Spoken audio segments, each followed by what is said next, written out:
अपना फोन लेने के लिए जैसे ही घर के अंदर जाने लगा, उसकी टक्कर सामने से आ रही नैना से हो गई। उसने गुस्से से नैना को देखते हुए कहा, दिखाई नहीं देता तुम्हें? और तुमसे कितनी बार कहूं कि मेरी नजरों के सामने से चली जाओ। मैं पहले ही बहुत परेशान हूं, तुम्हारे हाथ जोड़कर कह रहा हूं नैना, मुझे दोबारा नजर मत आना।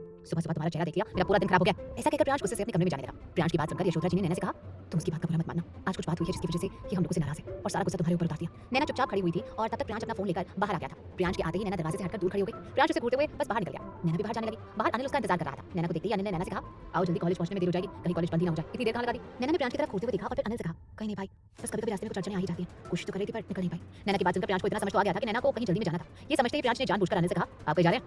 अनिल ने प्रियांश से कहा, जी वो क्या है, आज इसके कॉलेज की फीस की आखिरी तारीख है। आज अगर इसकी फीस जमा नहीं कराई तो इसे परीक्षा देने नहीं दिया जाएगा, इसलिए बस इसकी फीस जमा कराने जा रहे थे। अगर थोड़ी देर में नहीं पहुंचे तो कॉलेज बंद हो जाएगा। प्रियांश ने नैना की तरफ देखा, लेकिन नैना के चेहरे पर कोई भाव नहीं था। प्रियांश ने अनिल से कहा, कोई बात नहीं, ये बाहर से कोई ऑटो ले लेगी, आपको मेरे साथ चलना होगा, मुझे बहुत जरूरी काम है। और हाँ, डैड से कह दीजिएगा कि आज आप सारा दिन मेरे साथ रहेंगे। प्रियांश की बात सुनकर अनिल परेशान हो गया था। उसने मायूस होकर नैना की तरफ देखा। नैना भी प्रियांश की बदतमीजी देखकर हैरान थी। उसने अनिल से कहा, लेकिन भाई ऑटो मिलने में समय लग सकता है और ज्यादा समय हमारे पास नहीं है, कहीं कॉलेज बंद ना हो जाए। अनिल ने प्रियांश से कहा, प्रियांश सर, वो नैना को देरी हो जाएगी, मैं अभी इसको कॉलेज छोड़कर आता हूँ, वो वहां से अपने आप ही आ जाएगी। आप थोड़ी देर मेरा इंतजार कर लीजिए या फिर आप किसी और ड्राइवर को अपने साथ ले जाइए, बस थोड़ी देर की ही बात है। इसके कॉलेज का सवाल है, इसके करियर का सवाल है। अनिल की बात सुनकर प्रियांश ने जानबूझकर नैना की तरफ देखते हुए कहा, नहीं बिल्कुल भी नहीं, मेरा काम ज्यादा जरूरी है। इसका क्या है, नहीं भी पड़ेगी तो कोई फर्क नहीं पड़ता। आप लोग तो वैसे भी कहीं ना कहीं काम करके अपना गुजारा कर लेते हैं ना, ये भी कर लेगी। और वैसे भी आप मेरे ड्राइवर हैं, डैडी आपको मेरे काम के पैसे देते हैं, ना कि नैना को कॉलेज और घर छोड़ने के। आपसे जितना कहा है आप उतना करिए, गाड़ी निकालिए और हमारे साथ चलिए, हमें पहले ही बहुत देर हो चुकी है। अगर मैं सही समय पर नहीं पहुंचा तो हमारा बहुत बड़ा नुकसान हो जाएगा। चलिए अब जल्दी से गाड़ी निकालिए। अनिल ने मायूस होकर नैना की तरफ देखा। उसे इस वक्त प्रियांश के ऊपर बहुत गुस्सा आ रहा था, लेकिन वो मजबूर था अपनी नौकरी के आगे, क्योंकि घर चलाने वाला सिर्फ अनिल ही था और वो इस तरह से नौकरी गंवा नहीं सकता था। उसने नैना से कहा, तुम तुरंत बाहर निकलो, कोई ना कोई ऑटो मिल जाएगा, कॉलेज पहुंचकर मुझे फोन कर देना। नैना की आंखों में आंसू थे। वो तुरंत गेट से बाहर निकली और रोड पर आकर ऑटो तलाशने लगी। समय रेत की तरह बह रहा था और नैना को कोई ऑटो नहीं मिल रहा था। नैना बहुत परेशान थी, लगभग रोने वाली थी कि तभी एक बाइक सवार वहां से निकला। नैना हाथ दे देकर ऑटो को रोकने की कोशिश कर रही थी, लेकिन कोई भी ऑटो रुक नहीं रहा था। उस बाइक सवार को नैना को देखकर तरस आ गया। वो नैना के पास आकर गाड़ी रोककर खड़ा हो गया। उसने नैना से कहा, आप परेशान लग रही हैं, कहीं जाना है क्या, कहीं जल्दी पहुंचना लगता है आपको? नैना ने बेपरवाही से उस बाइक सवार की तरफ देखते हुए कहा, आपको इससे मतलब नहीं होना चाहिए, आप यहाँ से जाइए। उस बाइक सवार ने नैना की बात को इग्नोर करते हुए नैना से कहा, देखिए यहाँ इस वक्त आपको कोई ऑटो नहीं मिलेगा, इस भरी धूप में यहाँ कोई ऑटो नहीं रुकता। अगर सचमुच आपको मदद की जरूरत है तो मैं आपकी मदद के लिए तैयार हूँ। बताइए आपको कहाँ जाना है, मैं आपको छोड़ दूंगा। और चिंता मत करिए, आपसे पैसे नहीं मांगूंगा और ना ही आपके साथ कोई छेड़छाड़ करूंगा। अब अगर आपको मेरे ऊपर भरोसा आ गया हो तो गाड़ी में बैठ जाइए, बेकार में आपको देर हो जाएगी।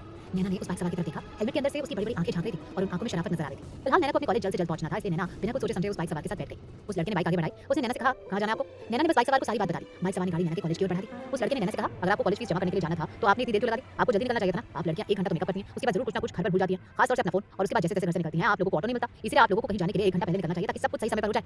नैना ने उसकी बात सुनकर इरिटेट होते हुए कहा, आप अपनी बकबक बंद करेंगे, मुझे कॉलेज पहुंचना है, मुझे बहुत टेंशन हो रही है। आपकी स्पीड देखकर लग रहा है कि आज कॉलेज बंद ही हो जाएगा, तब मैं वहां पहुंच पाऊंगी। नैना की बात सुनकर उस लड़के ने नैना से कहा, अच्छा जी, तो आपको मेरी स्पीड देखनी है, चलिए फिर ठीक है, जरा जोर से पकड़ कर बैठिए, मैं अभी आपको अपनी स्पीड दिखाता हूं। और फिर ऐसा कहकर उस बाइक सवार ने बाइक इतनी जोर से आगे बढ़ाई कि नैना जोर से उससे आकर टकरा गई। उसे इतना डर लग रहा था कि डर के मारे मजबूरी में उसने उस बाइक सवार की कमर में हाथ डालकर उसकी कमर जोर से पकड़ ली और उसे कहा, आप पागल हैं क्या, मुझे कॉलेज पहुंचाना है सर, नहीं इतनी तेज ड्राइव क्यों कर रहे हैं? उस बाइक सवार ने जोर से बोलते हुए कहा, क्योंकि अभी अभी आपने मुझे चैलेंज किया था कि मैं आपको कॉलेज नहीं पहुंचा पाऊंगा। अब मैं आपको दिखा रहा हूं कि मेरी स्पीड कितनी तेज है, कॉलेज तो क्या आपको स्वर्ग भी पहुंचा सकता हूं। नैना को बहुत डर लगा था, लेकिन उस बाइक सवार ने समय पर नैना को कॉलेज पहुंचा दिया। नैना बाइक से उतरकर सीधे कॉलेज की ओर भागी। उसने ना ही उस लड़के से थैंक यू कहा, ना ही उससे कोई और बात की। उसने तो उस लड़के की तरफ पलटकर देखा भी नहीं। वो सीधी भागकर कॉलेज के अंदर चली गई और वो लड़का नैना को देखता ही रह गया। नैना के जाने के बाद उस लड़के ने अपनी हाथ की घड़ी की ओर देखा और फिर अपने आप से ही कहा, अरे बाप रे, आज फिर लड़की के चक्कर में देर हो गई, मुझे भी भागना चाहिए वरना पापा मुझे आज छोड़ेंगे नहीं। उस लड़के का नाम विदित था। वो एक मेडिकल क्लास का लड़का था। उसके पिता की मार्केट में कपड़ों की एक छोटी सी शॉप थी। विदित अपने कॉलेज के बाद अपने पिता की शॉप पर बैठता था और उनकी मदद करता था। विदित पढ़ने में बहुत होशियार था और उसे भी डॉक्टर बनना था और उसके लिए वो पहले से काफी तैयारी कर रहा था। लेकिन समस्या वही थी, विदित के पिता के पास भी इतना पैसा नहीं था कि वो पूरी तरीके से विदित की फीस भर सके और इसीलिए विदित कोशिश कर रहा था कि उसे स्कॉलरशिप मिल जाए। विदित इंटेलिजेंट था और उसके लिए कुछ भी करना नामुमकिन नहीं था। आज नैना को परेशान देखकर उसे नैना पर तरस आ गया था और इसलिए उसने अपनी बाइक रोककर नैना की मदद की थी। लेकिन नैना को देखकर ना जाने क्यों विदित के दिल में कुछ हुआ था। वो अभी भी नैना के बारे में सोच रहा था। कैसी लड़की थी, मुझसे कुछ कहा भी नहीं, अरे एक बार थैंक यू तो कह देती।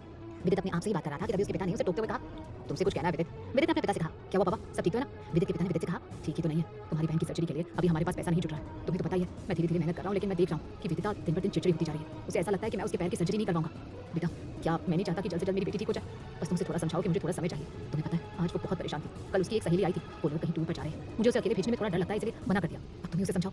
विदित भी परेशान हो गया। उसने अपने पापा से कहा, पापा आप चिंता मत करिए, घर जाकर मैं दीदी को समझाऊंगा। बल्कि मैं तो कहता हूँ कि आप दीदी को नौकरी करने दीजिए, इससे उनका थोड़ा समय भी पास हो जाएगा और उनके दिमाग में बुरे ख्याल भी नहीं आएंगे। विदित की बात सुनकर विदित के पिता ने कहा, नहीं बेटा, नौकरी की बात तो हम सोच भी नहीं सकते। तुम तो अच्छी तरह से जानते हो हमारे समाज में नौकरीशुदा लड़कियों के रिश्ते होना तो और भी मुश्किल है। लोग फिर बहुत ज्यादा दहेज मांगते हैं और इतनी हमारी औकात नहीं, इसलिए मैं विदिता को नौकरी नहीं करने दूंगा। और वैसे भी अपने पैर की परेशानी की वजह से नौकरी कैसे कर पाएगी? विदित ने अपने पिता से कहा, हाँ पापा, वैसे भी दीदी की उम्र ही क्या है, 22 साल की तो है। आप अभी से उनकी शादी के बारे में चिंता मत करिए, पहले उनका पैर पूरी तरह से ठीक हो जाने दीजिए। बस एक बार मैं डॉक्टर बन जाऊं, फिर अपनी दीदी के लिए सब कुछ करूंगा। विदित की बात सुनकर उनके पिता ने कहा, नहीं बेटा, शादी तो बस 20-22 साल पर ही हो जानी चाहिए, तभी ठीक होता है। हम कोशिश कर रहे हैं, इस बीच अगर कोई मिल गया तो ठीक, पर शादी से पहले उसके पैर की सर्जरी हो जाए तो ज्यादा अच्छा है।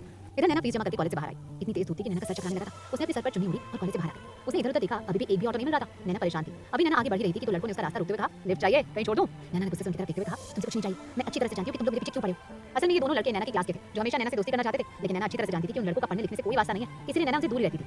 नैना गुस्से से आगे बढ़ने लगी। अभी नैना थोड़ी आगे ही बढ़ी थी कि उन लड़कों ने नैना के आगे फिर से अपनी बाइक लगा दी। दोपहर की वजह से वहां ज्यादा रौनक नहीं थी, लोगों की आवाजाही भी कम थी। नैना को थोड़ा अजीब लग रहा था। नैना ने गुस्से से उन लड़कों से कहा, रास्ता छोड़ो मेरा। उनमें से एक लड़के ने कहा, हम तुम्हारा तुम्हारा हाथ पकड़ने आए हैं और तुम रास्ता छोड़ने की बात कर रही हो। वैसे भी हमारे एग्जाम खत्म होने वाले हैं, उसके बाद तुम हमें कहाँ मिलोगी? लड़कों की बात सुनकर नैना ने गुस्से से उन्हें देखते हुए कहा, एग्जाम खत्म नहीं हुए, रास्ता छोड़ो नहीं तो मैं तुम्हारी कंप्लेन करूंगी। नैना की बात सुनकर वो दोनों लड़के एक दूसरे को देखकर जोर-जोर से हंसने लगे और फिर उनमें से एक ने दूसरे से कहा, ये ऐसे नहीं मानेगी, पकड़कर बाइक पर बिठा लो। और दूसरा लड़का बाइक से उतरकर तुरंत नैना को कमर से उठाकर जबरदस्ती बाइक पर बिठाने लगा। नैना पूरी तरह से डर गई थी। उसने जोर से चीखते हुए अपना बैग उसके मुंह पर मारा और उसकी पकड़ से आजाद होकर जोर से भागने लगी। नैना भागते हुए जा रही थी, रास्ता बिल्कुल सुनसान था। नैना का दिल जोरों से धड़क रहा था। नैना पैदल भाग रही थी और वो लड़के बाइक पर थे। आखिर वो कब तक उन लड़कों से बच सकती थी? नैना पूरी तरह से हाँफते हुए भाग रही थी। उसका दिल पूरी तरह से धड़क रहा था। वो पीछे मुड़कर बार-बार लड़कों की तरफ देख रही थी। उसके सिर से दुपट्टा हट चुका था और उसके बाल हवा में लहरा रहे थे। वो डरती हुई बार-बार पीछे मुड़कर देख रही थी और वो लड़के हंसते हुए उसके पीछे-पीछे आ रहे थे।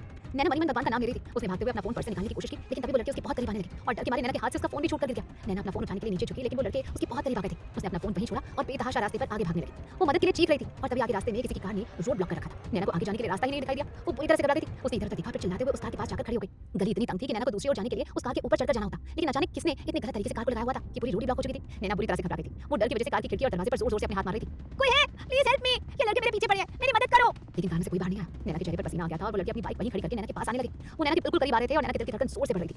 वो पूरी तरह से सांसें ले रही थी। उसने अपनी पीठ उस कार से सटा दी थी और अपनी दोनों हाथों की मुट्ठी बनाकर आंख बंद करके खड़ी हो गई थी। वो लड़की नैना के करीब आई और जोर-जोर से हंसते हुए कहने लगे, बस निकल गई सारी एकड़ी, कहा था ना चुपचाप हमारी बाइक में बैठ जाओ, बस तुम्हें एक मूवी दिखाने को ले जा रहे थे, इसमें इतना डरने की क्या बात थी? अब देखो तुमने हमारी बात नहीं मानी, अब तो हम तुम्हें मूवी भी दिखाएंगे और तुम्हारे साथ खाना भी खाएंगे। चलो अब ज्यादा नखरे करने की जरूरत नहीं है। ऐसा कहकर वो दोनों लड़के नैना के करीब आने लगे। अगले एपिसोड्स 12 AM पर फ्री मिलेंगे, लेकिन अगर इंतजार नहीं करना तो